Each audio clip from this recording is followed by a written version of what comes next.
Je suis pourquoi je t'aime. Nk'indamukanyo igezweho muri iki kinyejana cya 21 ndabaramukije mu kivandimwe. Jailbreak cyangwa se routing, uburyo bukuraho inzitizi zishyirwaho na ba nyiri gukora ama smartphones kugira ngo mutayakoresha uko mwishakiye munagera ku byo baba badashaka kubera inyungu nyinshi babifitemo. Uyu munsi ndakuganiriza ku byiza cyangwa se ibibi byo gukora routing cyangwa se jailbreak kuri telefone yawe. Ba hafi kugira ngo ukomeze kugumana natwe ni ugukora subscribe, share ndetse na comment kugira ngo ibyo tubagezaho bibashe kubanyura umunsi ku wundi kuri iyi channel yacu ariyo SmartPhone 19.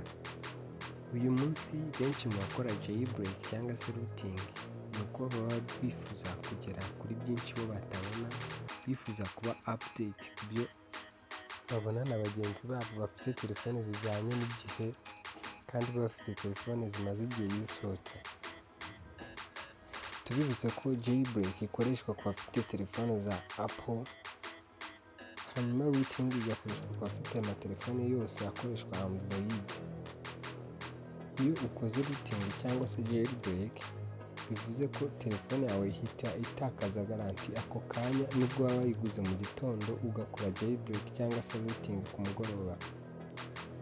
Ushobora gukora jailbreak cyangwa se routing ukabikora nabi, telefone yawe igahita itakaza agaciro igapfa burundu ku buryo imera nk'igikinisho cy'abana. Iyo ukoze jailbreak cyangwa se routing, telefone yawe ntishobora kujyamo application izo arizo zose zifite aho zihurira n'amafaranga. Urugero, amapplication akoreshwa n'amabanki cyangwa se akoreshwa mu rwego rwo kwishyurana hakoreshejwe amakarte. Iyo ukoze routing cyangwa se jailbreak uba wangije kontra uba waragiranye n'iduka ryakugurishije telefone. Ibi kandi iyo ubikoze uba uhaye karibu amavirusi cyangwa se abahakazi mu kwinjira muri telefone yawe ku buryo bworoshye, kuko uba wavanyeho inzitizi izo arizo zose zishobora gutuma amavirusi cyangwa se abahakazi binjira muri telefone yawe. Ibi kandi bituma telefone yawe igenda gakeya bitewe n'uko ubikora ushaka konstaramo ama application menshi bitewe n'izo wifuza n'uburyo ubyifuzamo. Gukora jailbreak bigufasha kwinstara ama application amwe n'amwe udasanzwe ufite cyangwa se atemererwa gushyirwamo na Apple bitewe n'impamvu zabo bwite wishakiye. Urugero naguha ni nka GB, iyi akaba ari Google Voice. Iyi ntago iboneka kuri App Store, ariko iyo telefone yawe iri jailbreak ushobora kuyinstaramo. Jailbreak kandi igufasha kugendana na iOS igezweho bari gukoresha muri icyo gihe, kabone n'ubwo waba ufite telefone yo mu mwaka wa 2005.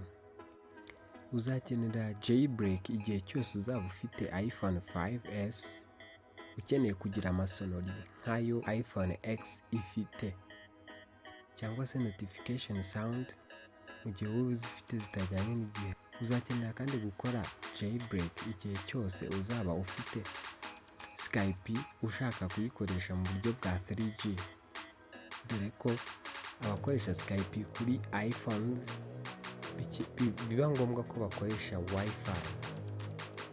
Indi application ituma abantu benshi bakora jailbreak kuri telefone zabo itemewe niyo bita XGPS.